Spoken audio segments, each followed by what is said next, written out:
le terme Marie, médiatrice de toute grâce, est revenu de la mort aussi. 7 fois, il a utilisé ce terme de manière explicite, mais toute sa vie rendait témoignage à la médiation de Marie. Il parlait sans cesse de la personne de Jésus, mais c'est difficile de trouver un document ou un enseignement où il ne mentionne pas la Vierge aussi. En d'autres mots, il a montré le lien entre la réception de toute grâce qui vient de Jésus et l'intercession indispensable de Marie. Pendant quelques minutes maintenant, je voudrais juste expliquer qu'est-ce que c'est cette doctrine de la médiation de toute grâce par Marie que Jean-Paul II nous a réenseigné. Un médiateur est quelqu'un qui intervient entre deux personnes pour les réconcilier ou les unir. Bien sûr, Jésus est le médiateur entre Dieu et l'homme. Il est le seul qui peut reconstruire le pont entre le ciel et la terre. Mais il nous est venu à travers Marie. Elle est l'échelle par laquelle le Sauveur est descendu dans ce monde. Le fiat ou le oui de Marie était nécessaire pour le salut du monde. Donc il est évident que la grâce du salut nous est venue par la médiation de Marie. Mais le rôle de Marie ne s'est pas arrêté avec la naissance de Jésus. Dans le livre de l'Apocalypse, chapitre 12, on voit qu'il y a aussi un lien mystérieux entre Marie et la naissance de l'Église. Le pape Paul VI, pendant le Concile Vatican II, a proclamé officiellement que Marie est la mère de l'Église. Mais si elle est vraiment notre mère, ça veut dire quelque chose. Ça veut dire qu'elle participe dans la naissance spirituelle de nos âmes par la grâce. Quand le pape Paul VI a décidé de proclamer cela, les théologiens dont on parlait tout à l'heure ont protesté que ce n'était pas œcuméniquement sensible. Mais le pape a dit que l'honneur de Marie nous rapproche de Jésus. Et tout ce qui nous rapproche de Jésus ne peut pas être contre le vrai œcuménisme. Monseigneur Fulton Sheen a dit que quand le pape a enfin fait cet acte solennel de proclamer que Marie est réellement notre mère spirituelle, cette proclamation a reçu le plus grand applaudissement de tout le concile. C'était comme le tonnerre dans la basilique de Saint-Pierre. Pendant 10 minutes, les évêques ont applaudi. Peut-être pas les théologiens, mais les évêques étaient fiers d'honorer leur mère. Saint Louis-Marie de Montfort disait que dans le plan du salut, Dieu agit toujours de la même manière. Jésus et sa grâce viennent toujours par Marie. La grâce est toujours christiforme, c'est-à-dire elle reproduit la vie du Christ en nous. Et chaque fois que l'Esprit Saint reproduit la vie de Jésus, il le fait de la même manière, par Marie. Par les sacrements, nous sommes unis à l'humanité sainte de Jésus, nous sommes en Jésus. Et cela veut dire que nous avons Dieu pour Père et Marie pour Mère. Ici, Saint Louis-Marie parle des mystères qui dépassent notre intelligence. Mais l'Église nous donne quand même certaines raisons solides qui nous aident à comprendre pourquoi il est naturel que la grâce vienne toujours par Marie. Pour les comprendre, il faut réfléchir sur le mystère de la rédemption. Jésus est venu dans ce monde pour réparer la chute du péché originel. Souvenez-vous de ce qui s'est passé au moment de la chute. La Bible utilise un langage mystérieux pour expliquer tout cela. Dieu a dit de ne pas manger le fruit de la connaissance. Ève a été tentée de le faire, et ensuite elle a tenté Adam, et il a mangé aussi. Mais ce n'était pas directement à Ève que Dieu avait interdit le fruit. Elle avait appris cette interdiction de manière indirecte à travers Adam, à qui Dieu avait confié la création. Donc ce qu'Adam a fait était de la désobéissance la plus directe à la volonté de Dieu.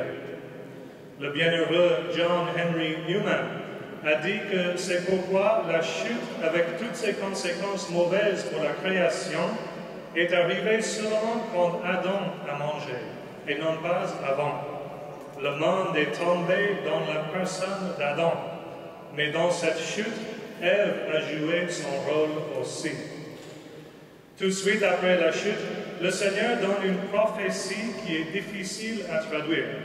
Il dit que la femme et sa descendance, on pourrait dire le fruit de ses entrailles, vont écraser le serpent. C'est clair qu'il ne s'agit pas d'Adam et Ève, qui sont déjà écrasés par le serpent eux-mêmes. Et en plus, Adam n'est pas le fils d'Ève. C'est plutôt la première prophétie de l'Évangile. Un homme va venir pour écraser le serpent. Il sera, comme disait Saint Paul, un nouvel Adam, une nouvelle tête de l'humanité pour rendre toutes choses nouvelles. Mais cet homme ne lutte pas tout seul. Il y a une femme, une nouvelle Ève, dans cette promesse de la victoire sur le mal. Depuis le début du IIe siècle, Saint Irénée, qui avait connu Saint Polycarpe, qui avait connu Saint Jean l'apôtre lui-même, appelle Marie la nouvelle Ève qui délie le péché de l'ancienne Ève. Nos amis protestants n'aiment pas ce titre, mais si ce titre n'est pas bon, et si en appelant Marie la nouvelle Ève, l'Église a pris le mauvais chemin, ça veut dire qu'elle l'a fait depuis le début. Elle s'est trompée entre la mort de Saint Jean l'apôtre et le moment où le grand Saint Polycarpe a enseigné la foi à Saint Irénée. Alors, en 20 ans, après la mort du dernier apôtre, et pendant la vie de deux grands saints martyrs, nous avons perdu la vraie foi pour toujours. Bien sûr, cela n'est pas probable, il est même impossible. Saint Irénée nous a enseigné quelque chose de très important, quelque chose qui découle naturellement de ce qu'il a reçu des apôtres. Marie a un rôle essentiel dans cette réparation du péché, de même que l'ancienne Ève a joué un rôle dans la chute. Jésus n'avait besoin de l'aide de personne pour nous sauver, mais c'était sa volonté et la volonté du Père que Marie soit associée à son œuvre. Saint Augustin, le docteur de l'Église, a appelé Marie la coopératrice dans la rédemption. Toutes les générations de catholiques, depuis le début, ont compris ce rôle indispensable de la bienheureuse Marie. Comme Siméon avait annoncé, la Sainte Vierge a eu son cœur transpercé au calvaire, en union avec le cœur transpercé de Jésus. Et au moment où la grâce sacramentelle a été obtenue, Jésus lui dit qu'elle est devenue la mère de Saint Jean, celui qui symbolise tout disciple bien-aimé de Jésus. En d'autres mots, elle est la femme, elle est la nouvelle mère des vivants, de ceux qui vivent par la grâce de la croix, de même que Ève était appelée la mère des vivants au début. C'est Jésus lui-même qui a consacré Saint Jean, ça veut dire nous tous, à Marie pour qu'elle soit sa mère. De même que l'ancien Adam était vraiment responsable pour la chute, de même la passion de Jésus est vraiment responsable pour la réparation de la chute. Mais de même qu'Ève était indispensable dans le péché originel, de même la nouvelle Ève est indispensable dans la rédemption. Il y avait même un nouvel arbre, l'arbre de la croix. Jean-Paul II disait que Marie a été crucifiée spirituellement avec Jésus.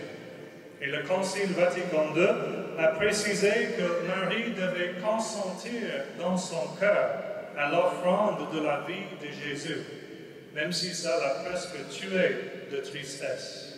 Son consentement faisait partie essentielle de la passion. Le pape Léon XIII a expliqué que ce consentement que la nouvelle Ève devait donner a été un miracle de charité qu'elle a fait pour notre salut. Abraham a failli sacrifier son fils. Marie a dû vivre cette douleur jusqu'au bout. Elle n'a pas livré Jésus à la mort elle-même, mais elle a dû accepter qu'il soit livré pour que nous, ses autres fils, ne soient pas perdus pour toute l'éternité. Quand on pense à la perfection de son amour immaculé pour son Fils, on comprend pourquoi le pape appelle ce consentement un miracle intérieur de charité. C'était pire que la mort pour son cœur de mère. Donc, elle a participé dans le sacrifice qui nous sauve de manière unique et nous lui devons notre gratitude et notre respect. À la fin de sa vie, quand Marie arrive au ciel, il est normal qu'elle ait accès à toutes les grâces qu'elle a aidé à mériter au calvaire. Jean-Paul II disait qu'elle est toute puissante dans l'ordre de l'intercession, omnipotentia supplex. Elle n'est pas une sainte ordinaire qui peut nous transmettre certaines grâces. Son rôle est beaucoup plus grand que cela. Elle ne peut jamais être refusée car elle a lutté aussi dans le combat de la rédemption, mais bien sûr de manière subordonnée à celle de Jésus, l'unique Sauveur. Si vous visitez la belle basilique de Sainte Marie Majeure à Rome, vous verrez une grande mosaïque sur laquelle Marie est assise sur le même trône que Jésus. Un peu plus bas, mais elle partage son trône de gloire. Puisqu'elle a partagé son trône de la croix, où les grâces ont été gagnées, maintenant elle partage le trône duquel les grâces sont répandues. Chaque fois qu'une grâce vient de Jésus glorifié, cette grâce est liée à Marie, qui est glorifiée avec lui et en lui. Jean-Paul II disait que si vous voulez comprendre la médiation de Marie, il faut beaucoup méditer sur les mystères des noces de Cana, qui nous donnent un petit aperçu de ce qui se passe entre Jésus et Marie aux noces de l'agneau, au banquet céleste. La reine est assise à côté du Seigneur, et dans sa bienveillance maternelle, elle veille sur nous pour parler de nos besoins à son Fils. Donc elle parle à Jésus en notre nom, et ensuite elle parle à nous au nom de Jésus, de même qu'elle dit aux serviteurs, faites tout ce qu'il vous dira. Elle intercède pour le monde sans cesse, mais pour nous qui sommes ouverts à sa voix, elle nous fait connaître la volonté de Jésus, en nous aidant à la suivre. Je sais que moi-même, je ne pouvais pas répondre à ma vocation sacerdotale avant de me confier entièrement à Marie. J'ai essayé de suivre Jésus et la vocation était là, mais ma capacité de répondre dépendait nécessairement de la médiation de Marie. Sans elle, la grâce de ma vocation aurait été bloquée et je ne serais pas prête aujourd'hui. Un des plus beaux textes du magistère sur Marie était une catéchèse que le pape Jean-Paul II a donnée le 31 janvier 1985 dans le sanctuaire de Notre-Dame de l'Aube en Équateur. Il a utilisé le mot « co-rédemption » pour expliquer le rôle de Marie au calvaire. Et puis il a rajouté que sa co-rédemption ne s'est pas terminée avec son arrivée au ciel. Le mot « co-rédemption » est mal compris parfois. « Co » vient du mot latin « cum », qui veut dire « avec » et qui ne parle pas de l'égalité. Elle a été avec Jésus, unie à lui, dans le mystère de notre salut. Et en unissant nos souffrances à la croix, nous sommes tous des petits co-rédempteurs. Mais Marie l'a été à l'aube du salut, et de manière unique et plus élevée. Ce qui est intéressant dans ce texte est que le pape dit que sa co-rédemption ne s'est pas arrêtée au calvaire. Au contraire, c'est au ciel qu'elle commence à distribuer ses grâces avec Jésus. De même qu'elle était indispensable au calvaire, de même elle est indispensable maintenant si nous voulons recevoir des grâces. Donc pour le pape Jean-Paul II, l'idée de sa médiation de toute grâce était quelque chose de certain. Il me semble que l'arrivée de ce grand pape marial a peut-être influencé son ami, le cardinal Joseph Ratzinger. Avant de terminer, revenons pour un instant au début du ministère papal de Jean-Paul II à Rome. Quand il est arrivé là-bas, à la fin des années 70, il a bientôt décidé d'inviter le cardinal Ratzinger, un des plus grands génies dans l'histoire de l'Église, de venir à Rome pour être le préfet de la congrégation pour la doctrine de la foi. C'était une demande difficile, car ce ministère de protéger la vraie foi n'était jamais aussi compliqué qu'à ce moment-là. D'abord, je crois qu'il a refusé, mais le pape a insisté. Depuis sa position au centre de l'Église universelle, le cardinal commençait à observer la situation critique pour la foi dans beaucoup de pays. Puis, en 1984, nous voyons un moment décisif dans le développement de la pensée de Joseph Ratzinger sur la Sainte Vierge Marie. Il a fait une interview qui est devenue le livre célèbre qui s'appelle The Ratzinger Report. Dans ce livre, il s'est lamenté de toutes les mauvaises interprétations de Vatican II qu'il y avait depuis 20 ans et qui n'avaient rien à voir avec le vrai renouveau que l'Église a souhaité au Concile. Puis il a choqué beaucoup de ses confrères théologiens en disant que le remède pour tous les problèmes de l'Église était un retour à la Vierge Marie. Il a donné 6 grandes raisons pour lesquelles la personne de Marie est la solution à toutes nos difficultés. Le cardinal a aussi expliqué comment il y avait 2 phrases sur Marie qu'il n'acceptait pas en tant que jeune théologien, mais qu'il comprenait maintenant. La première était une phrase de Saint Bernard, De Maria nunquam satis. De Marie, tu ne peux jamais dire assez ou trop, car elle nous amène toujours à Jésus. La deuxième était la phrase des pères de l'Église, Marie victorieuse de toutes les hérésies. Il a remarqué que puisqu'il n'y avait pas de dévotion à Marie dans certains endroits depuis 15 ou 20 ans, presque toutes les hérésies des 20 siècles auparavant se sont rentrées dans l'Église en ces régions. Avec beaucoup de sagesse, il a observé que les théologiens qui voulaient être si fidèles à Jésus qu'ils ne voulaient jamais parler de Marie, ont fini par perdre le sens de la divinité de Jésus. À la fin, ces théologiens ne parlaient que de l'humanité de Jésus. Et parfois, ils écrivaient des livres pratiquement blasphématoires.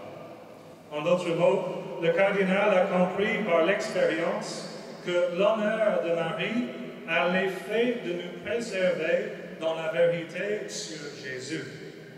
Par notre invocation de son aide, elle nous protège dans notre foi et elle nous unit au Christ, non pas à un faux Christ que nous avons créé dans notre imagination, mais au vrai Christ, notre Seigneur et notre Dieu, qui demeure présent au Saint-Sacrement.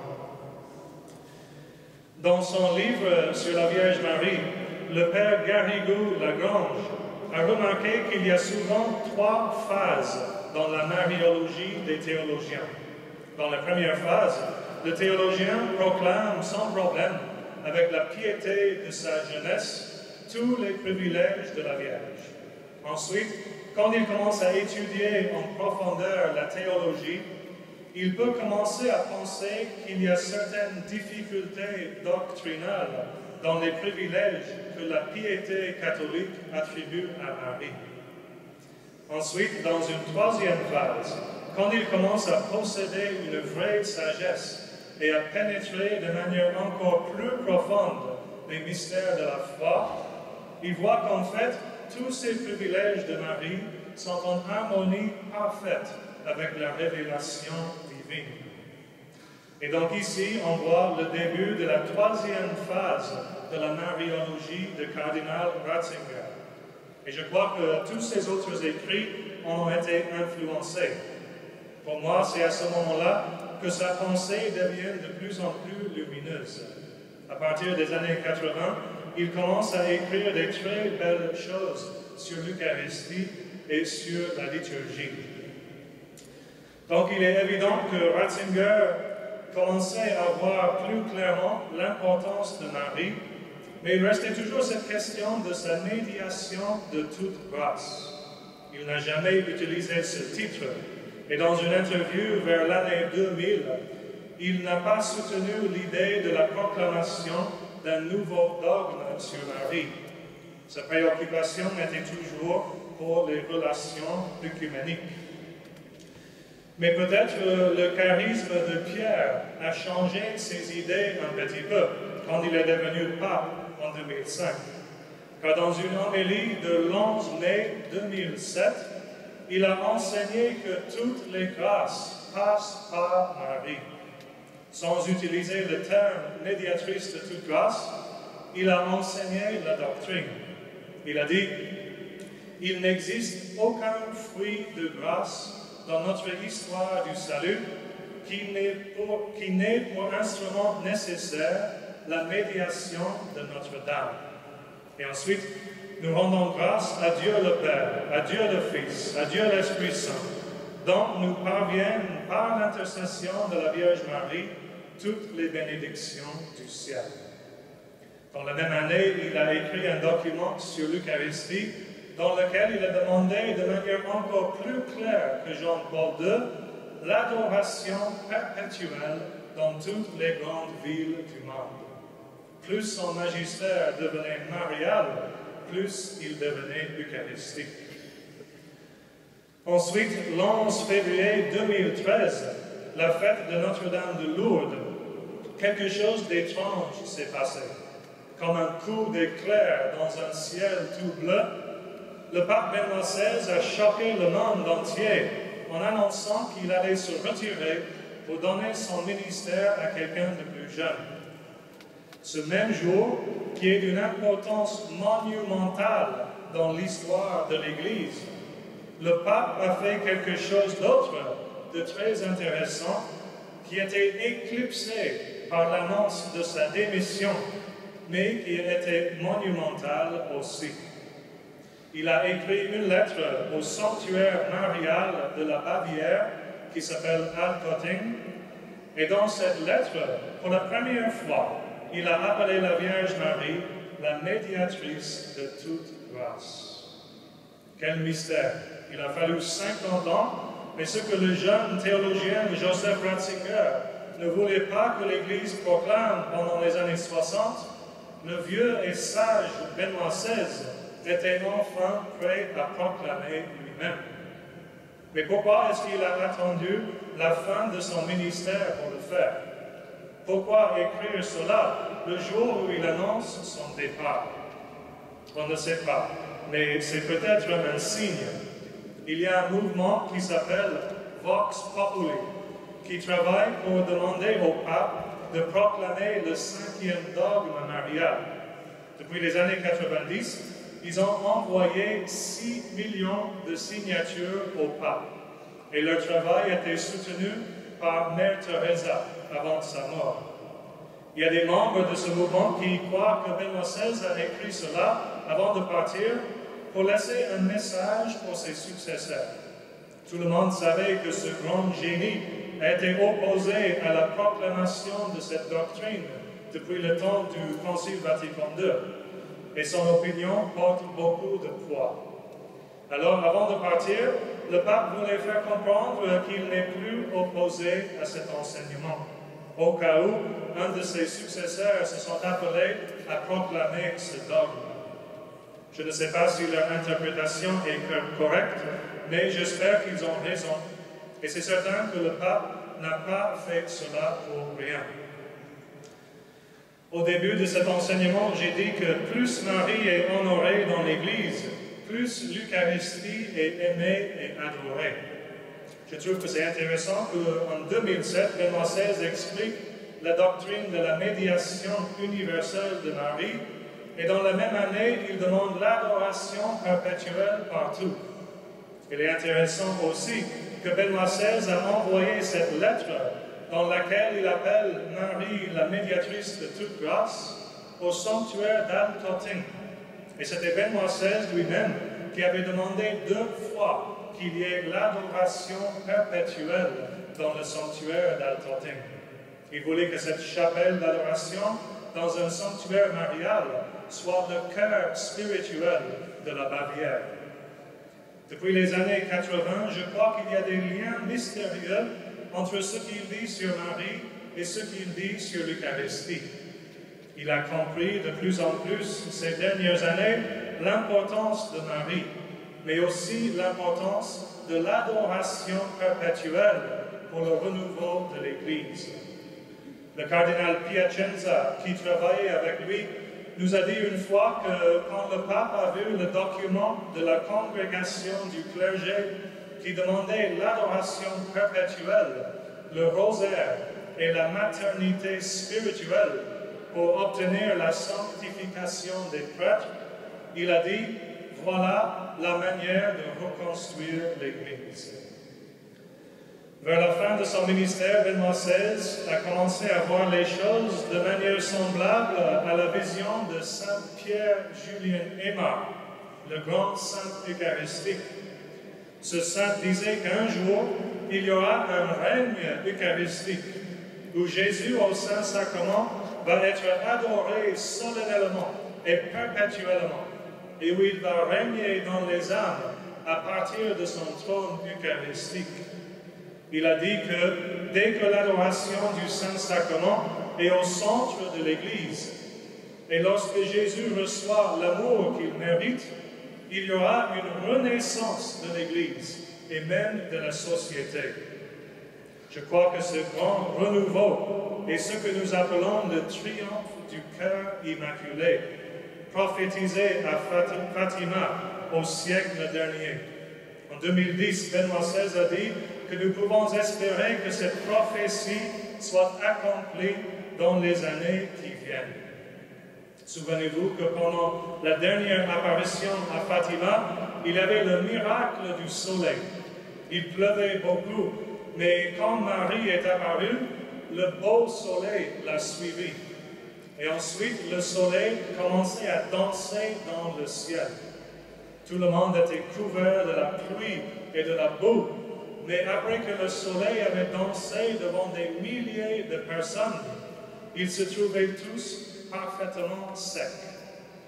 Le soleil est toujours un symbole de l'Eucharistie. Aujourd'hui, notre monde est plongé dans la boue de l'impureté et inondé du péché. Mais dans l'Eucharistie se trouve réellement présent la puissance miraculeuse qui a la capacité de purifier et renouveler toutes choses. À travers le triomphe de son cœur immaculé, Marie va nous aider à libérer par notre adoration la force de ce feu d'amour divin caché au Saint-Sacrement. Mais je crois que le triomphe de son cœur immaculé sera lié aussi à une proclamation dogmatique de sa médiation de toute grâce, qui va éliminer la confusion et qui va permettre à Marie d'accomplir pleinement sa mission maternelle dans toute l'Église. Pour l'instant, elle peut le faire seulement pour les âmes qui se confient à elle et qui vivent la consécration totale à son cœur immaculé. Comme disait Saint Maximilien Kolbe et Mère Teresa, je crois qu'il faut continuer à prier pour cette grâce. Marie, Ève nouvelle, femme revêtue du soleil, Notre-Dame du Saint-Sacrement et médiatrice de toute grâce, priez pour nous. Amen.